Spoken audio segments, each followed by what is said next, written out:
Ready. We're going to call this meeting to order.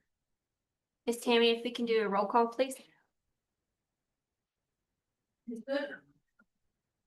Yes, here, sorry. Randall, Here. James, Here. Davis, Here. Cole, Present. Ms. Baca, Here. Here. Full house. If we can please stand for the invocation and the pledge and the official salute to the state flag. We're going to do a prayer right quick. Thank you, Lord, for allowing us to come together to attend to our community's needs. We are given. Please give us wisdom to do what is right for our fellow citizens and neighbors. Lord, we thank you for the moisture that you have given us, and we just ask that you please bless us with more. We can, in Jesus Christ's name I pray. Amen.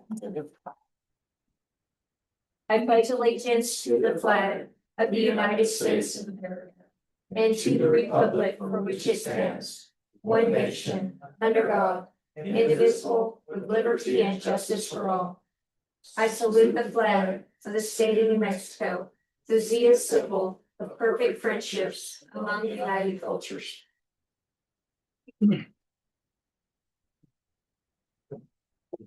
Before we move on to our agenda, I would like to welcome our new personnel, Miss Christy Bonifant.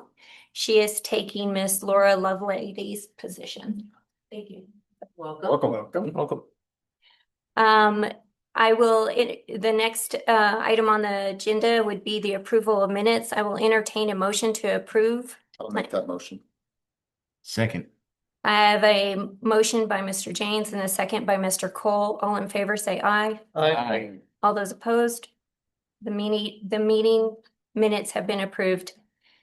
New business is the commission recommendation for updates to the city comprehensive plan. Do we have anybody speaking? I'll handle this. Okay. Handle is an subjective word. So if we can bring up the slide deck.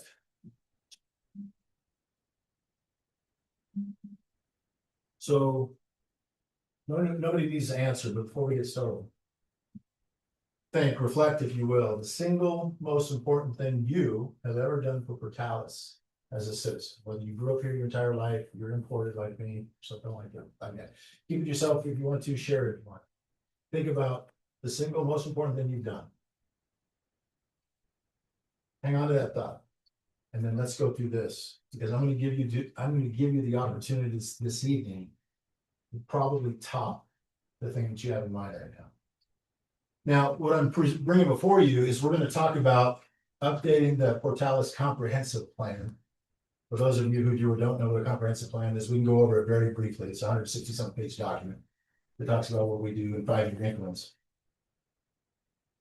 And then we're going to recognize the fact that we're in the middle of a 5-year increment.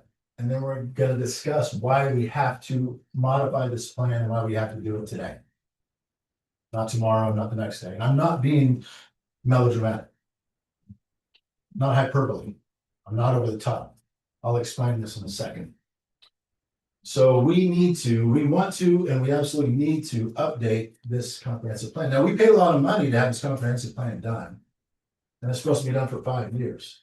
But we'll go into specifics on why we have to do it again or update it now. Next slide, please. There's a concept called federal opportunity zones, came about in about 2017. We'll talk about that in a minute. But we need to update our federal opportunity zones around the city of Portales. It's non-negotiable. We have to do that. The weird part is you can only do this once every 10 years. And when they open the window, you only have a 30-day window to do that. We're well into the 30-day window right now. So we only have one shot at a P&Z meeting, and we only have one shot at a city council meeting to get the updates in this plan approved. So the city of Portales can take advantage of what the federal government refers to as OZ 2. And then there's some other reasons. We've removed some completed projects that we've already done. We've incorporated updated data. It's a couple of years old, like demographics, income, housing occupancy, et cetera, and a few other things. But this is the main thing. This is the thing that makes it so critical to do this right now. Next slide. You can read this on your own, but basically federal opportunity zones are registered with the federal government. The federal government gives tons of incentives for people to move into underserved areas by giving them tax breaks and other types of things so they develop those areas. We qualify for that in almost every direction, north, south, east, and west, around Portales. Y'all know I used to acting movies. I've been in some true story, I've been in some blockbuster movies, no kidding. One of the movies I was in was supposed to be Miami, but actually was done in North Carolina. And I asked, I was like, second unit production guy named Kevin Fay, is like, why do we film in North Carolina instead of Florida? It was supposed to be Florida. He said, because Florida gives tax incentives. This is a multi-million-dollar movie. By not being taxed so much, we get that much money back in revenue. It made sense. That's kind of what federal opportunity zones do. They provide tax incentives for people to invest, developers to develop, builders to build, and businesses to thrive. Come in here and they give them huge tax breaks so that when they start hitting those profit margins, they don't have to pay nearly as much tax. In some cases, no tax at all.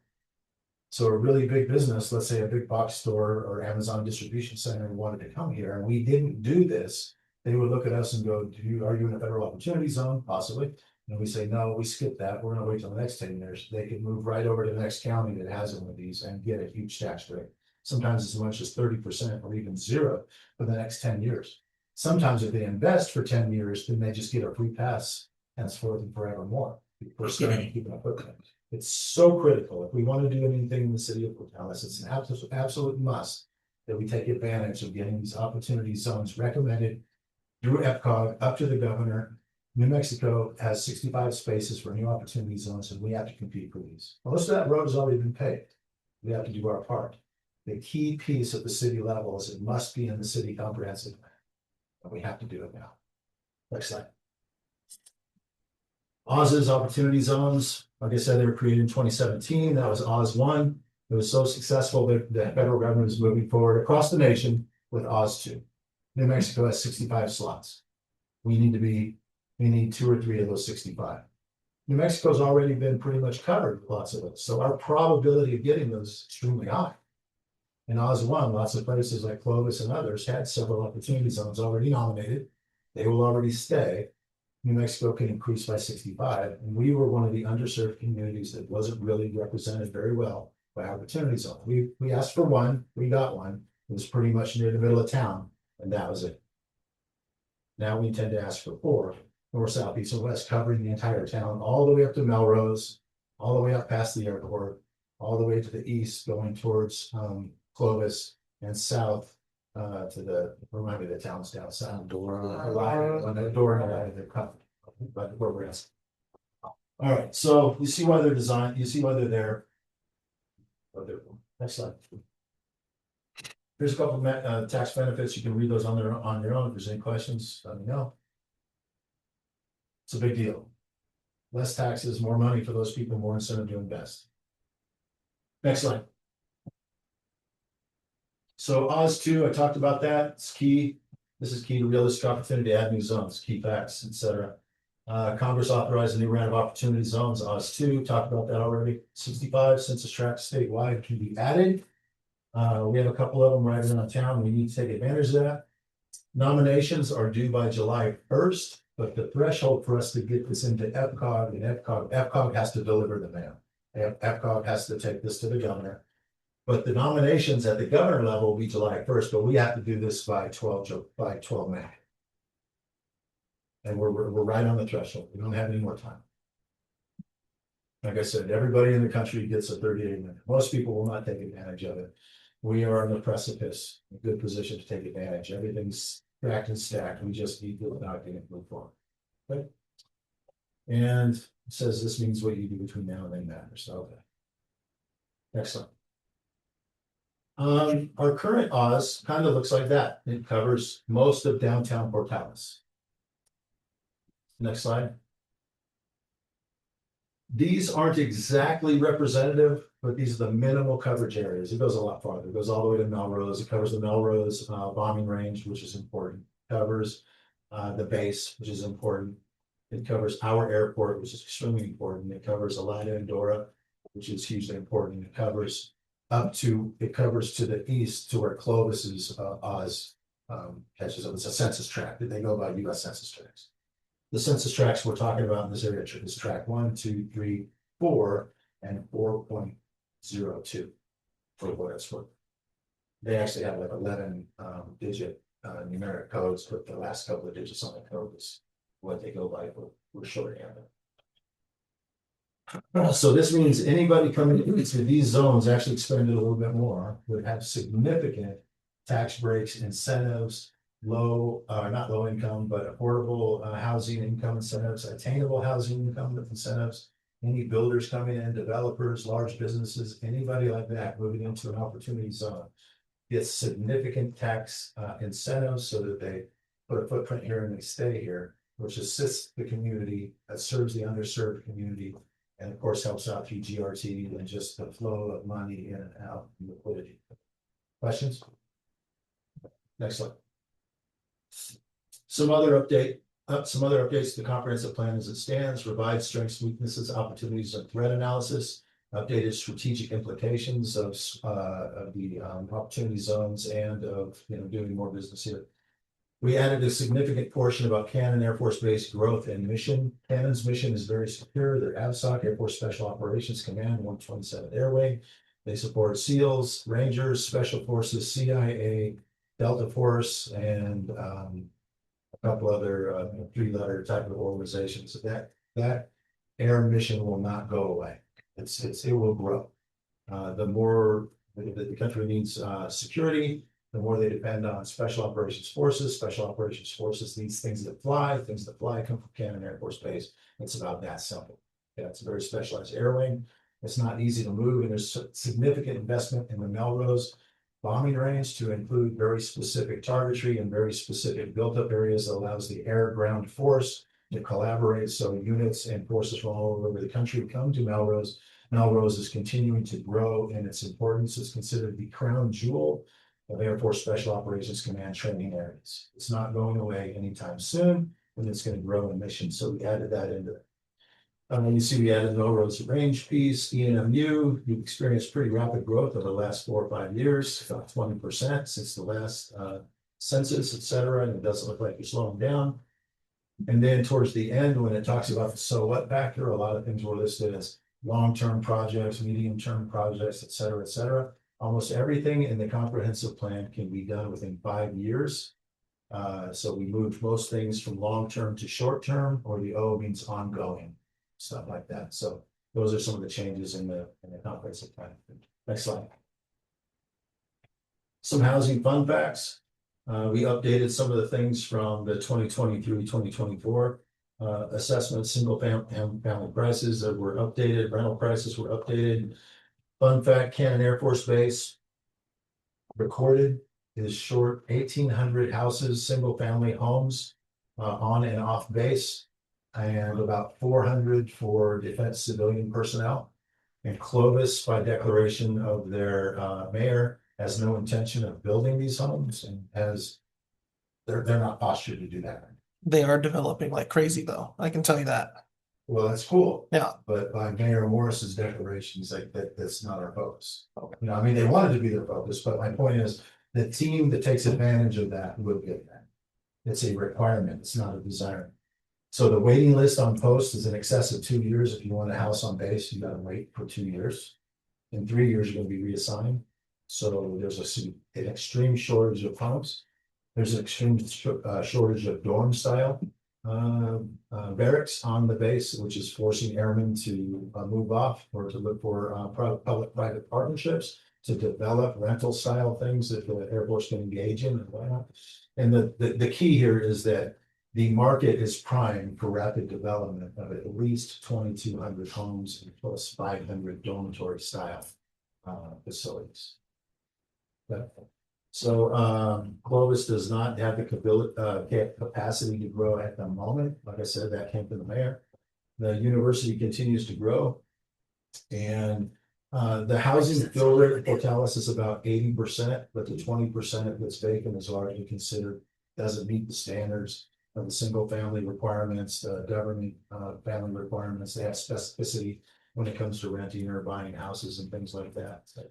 So a lot of the stuff that we have doesn't fit, so we need more and better housing for the developer who wants to come in and do that. And the opportunity zone designations, we are prime to do that. Okay. Next slide. Economic development, you read on your own. We are increasing, so the gross receipts tax has been increased. We're starting to see the first year benefits from that, which is helping out a little bit. There's some references to tourism. A fun fact, our tourism and lodgers tax is increasing, but it's decreasing during the winter months, which kind of tells somebody find some things to do during the winter months. So we kind of put that in there as well. And then a fun fact makes sense. Look to the last slide. So in fact, when housing increases, so does everything else, meaning marks, gas stations, childcare facilities, those types of things. So when more houses come, more people fill them, more things are needed, et cetera, and the more cash flow flows through. And that's, not autonomous purpose. I did take a comment on the comment 100, and I kind of remember some of that. So, yeah. Next slide. Updates to these, anything that was updated is applicable, is updated, airport, library, cemetery, parks updates. Next slide. These are just telling you the things that are updated that we've done. So we're basically done. The comprehensive plan updates are done. What we need from you is a recommendation to carry that forward to city council. That's what we're talking about, but I'm telling you why. Okay. Next slide. This is pretty standard. Next slide. And implementation next steps. We've selected the tracks for opportunity zone applications. I mentioned them. Track 1, 2, 3, 4, and 4.02. Those are the ones that surround the city. So what we need to do now is get this to you as we're talking about it now, the updates, to get your concurrence and move it forward to council for consideration. Once council considers it, approves it, then we move forward by submitting the application for all its considerations of opportunity zones. The FCOG takes them to the governor, who for all intents and purposes is waiting on these. It's no secret. We have a short window, and she's like, "Oh, give it to me, and I'll work on it." And then we start working with things like Department of Workforce Development grants and loans. That are zero match grants. So if a developer wants to come in here, if say Tractor Supply wanted to come in here, we could get grants to help them do that, and these are zero match grants. And loans like this, if they're done, if your opportunity zones are in your comprehensive plan and this is all aligned, then it's a very, very high probability that this can happen if people want to come here, and they'll come here at a much lower cost than went here and we didn't have this. Does that make sense? Okay. And I talked about the deadlines, 12 May. So we are fine. We're on track. It's not like we're behind. In the normal world, that 12 May stuff, what are you waiting on? No, as soon as we got started, we had 30 days. So here we are. It takes a minute to get where we are. So we're right on tempo. And so we need to get this through, get it into council tomorrow, get their approval, and move forward. Now, will the world keep going if they don't approve it? It will. And you'll have another look at this in 10 years. But if we don't, it won't. The world won't stop. We'll keep going. But all those things come off the table. We'll just start moving faster if we do approve. It has the potential to move faster, right? That's the thing. So these good things line up for the person or persons or agencies that want to put in and do this. But they're not dumb. These people, none of us in here are dumb. If we wanted to make money, we would look for places like this that did this, and we would go there. Because what's the difference between 20 to 30 miles? If I'm going to have a huge amount of, incentives to do something. You either love Portales, you want to go there and pay more, or you love business in places like Portales and you go somewhere that did this. That's really good. Right? Okay. So that's kind of the pitch on that. Now I do have So keep in mind, it's 160 some pages, so I do have the comprehensive plan updated and what it looks like and all that. If we want to peruse through it, that's fine. Chris will bring that up in a minute, I think. But at this point, does anybody have any questions for me? I have, go ahead. I have basically three comments. First of all, why or is Cannon Air Force Base is in Curry County? How is that encompassing it, or Yeah, so think about this. how is If you that look at- in plan with us? If you look at Cannon Air Force Base from above, right? People talk about 30,000 feet. I think that's too high. Let's say 12,000. If you're 12,000 feet and you look down, the linear difference in driving between Portales and Clovis isn't that far. It's 8 miles from the center of the base to center of Clovis. It's 11 miles from the center of the base to the let's say Walmart, right? So from that standpoint, when you put in new housing, attainable and affordable housing, or anything like that anybody would want to put in, the difference is 3 miles. So when you look at, hey, but 4 people got shot in Clovis last week and 0 in Portales, and I got to drive a few more miles to live in Portales, I know where I'm going, right? I know where I'm not going maybe today, but if somebody comes in and they put in new houses and things like that, energy efficient, low cost, etc., tax breaks, all those things that come with it. Now, keep in mind, these opportunity zones also open qualifiers for incentives for loans. So for first-time home buyers, they do some matching on this and this and this. It's all related to opportunity zoning and this in the comprehensive plan. When that piece falls, like the dominoes, the other things that help out fall with it. That's why it's so critical. That's one part of your one comment. Thank you. The second thing was there's a typo on that. It says UNMU instead of ENMU, like 4 slides back, if you're going to present that to city council.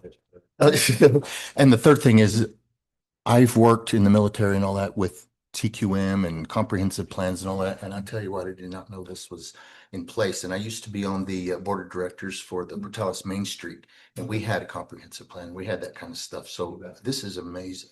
So, Appreciate it. and the other thing, just being a citizen, thank you for the parks looking good and everything that's going on. And I really appreciate it. The mayor, everybody that's involved. It's just like I don't know, just looks cleaner. Yes, thank you. Anyway, Yeah, that's no, it. I appreciate it. Sometimes often if you're in, I somehow think I represent a lot. But they did ask me, so why you? Why hire you? So, well, one, this sounds kind of weird, but I'm not from here. 2, I've got about 17 years experience doing this. And from an outsider's view, looking at City of Portales, I mean, you love Portales. I love Portales. My son moved here, my granddaughter, my sister-in-law, that's weird. I'm sure Freud is. But my daughter-in-law moved here, so we live here. But one of the things I said to the committee when they were considering is I said, I will do the research, we will do the research together. And we are going to exploit in the right way these things that are available to us that we just kind of haven't cracked the door on yet. So we're going to start doing that. We can, I mean, the streets are dirty, but we can get street sweepers. Well, a lot of things have happened in a short period of time, so thank you. I appreciate it. These are the types of things that we said as a group we're going to go at. We can get street sweepers, we can paint lines, we got that, we know that. These are the types of things we need to dig deep on, because these are the big movements where people go, never heard of Portales, the tax breaks I heard of. Where is it? How do I get there? I want to move there. Do they have a Great Wolf Lodge? No? Let me take a look. Yeah, the closest Great Wolf Lodge is 10 hours away. Think of all the cities between here and halfway to 10 hours away. But this is how people think, right? And things like this are what gets people to invest in stuff like that. I mean, other things too, but it helps. It helps. Back to that movie thing. Why does Marvel movies fit into North Carolina? Because North Carolina doesn't tax them. Miami taxes them. So they make North Carolina, a river, look like Miami. I was man looking left and Iron Man 3. I was. You start. Other questions, comments? Well, I think military wise, I'm glad you asked that question. I was on the military affairs committee for many, many years. My late husband served 23 years in the military, and definitely some of these things that you're doing quickly right now are going to help, because military families look for parks, military families look for things like that. And right now Clovis does win when it comes to some of those facilities 100%. and things. So I appreciate that. And I don't know if that's any bearing on this, but when you work with the military, you really need to talk to them about the Portales Gate. because it's closed at night and it's not 11 miles anymore. Because when I bowl out there, I have to go all the way to Castellan Fun Center and come all the way back into Portales because they close the gate now at I think 6:30. Yeah, 100%. Because of manpower, and that's before the war started, not a war, whatever it is. Anyway, Yeah. that was before it started. So there's definitely some things we need to work on with the base. You know, Clovis does tours the first Friday of every, and they go to lunch and do all that with military spouses. I don't know that we do any of that anymore here. We JP did, Stone partners with them to do tours of Portales. I say we used to do it because I used to be part of that, but it's been a long time that I was aware we did that. Yeah. But anyway, there's lots of stuff that's small, but I like how this is written. It's very easy to understand and I've read the plan before, all 160 pages of it. So There's a 169 on it. yeah, so yeah. Because we had to have some time. But yeah, I appreciate the comments on the military. I have a bit of a military background, about a quarter of a century of it. So I retired from the Army, and then after that, I did 17 years of managing Army bases. So I got it. That's not a trump card. I totally get it. But everything is malleable and flexible on a military base too. Right? So 100%. And the current base commander, we know we're losing him at some point. Right. But talking to him and talking to the NCOIC Senior Master Sergeant, Plan Master Sergeant Brunel, he too is flexible to those types of things. So if we, Field of Dreams, if you build it, they will come. Now, are we building this right now? No, we need to set conditions so it can be built. And when that starts to happen, then we'll get a deeper conversation about, let's open up the back gate. So it's 8 miles instead of going all the way around. Nobody wants to go all the way. And housing is huge at the university. My students all the time, housing is huge, but it's also responsible housing where they're not being gouged by landlords and having a little cockroaches and all that kind of things too. So Yeah, 100%. Anybody else have any questions or comments on the document changes? We can bring it up so you get a look at it. I mean, I don't want to go over all 160 pages, but we can if you want to.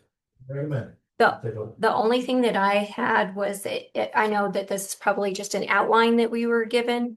And it was saying the leadership and the governance changes. Was the planning commission being updated as well as probably the community organization, the listing of the names who are on there? So you guys are, so planning and zoning's in there, not the planning committee, because it wasn't a specific planning committee for this. So what this is an update to the standing comprehensive. Right, and it on the front side of the document, it does list everybody who is in the committee. Can you bring that up?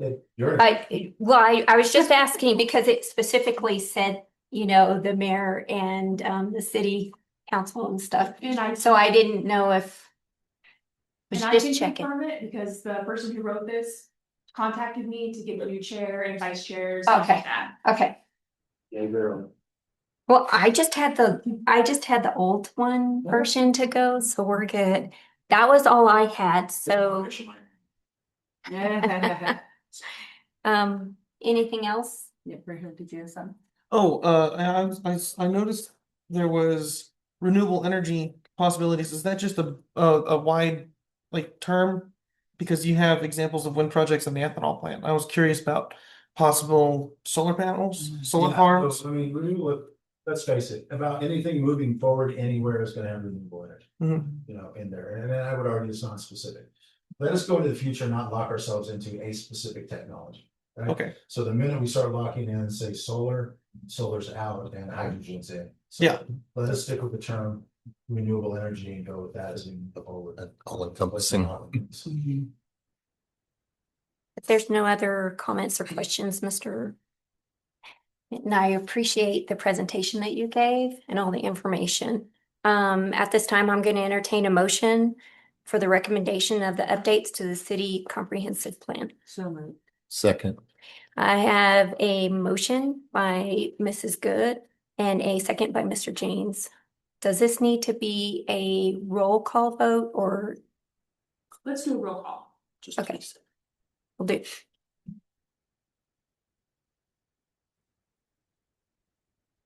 Mr. Dickinson, Yes. Ms. Buckner, Yes. Mr. Cole, yes, Davis, Yes. James, Yes. Randall, yes. Good, Yes. The recommendation passed. we move down to yes. Yes, okay, With a unanimous yes. yes, Okay, thank you. thank you. At this time, we're gonna do any other business. I'm gonna go to Yes, so to give you, just a quick heads up, so in June's meeting, I'm going to bring an amphitheater request, special use permit to you guys. And I do expect the question of, you're bringing permission to build an amphitheater.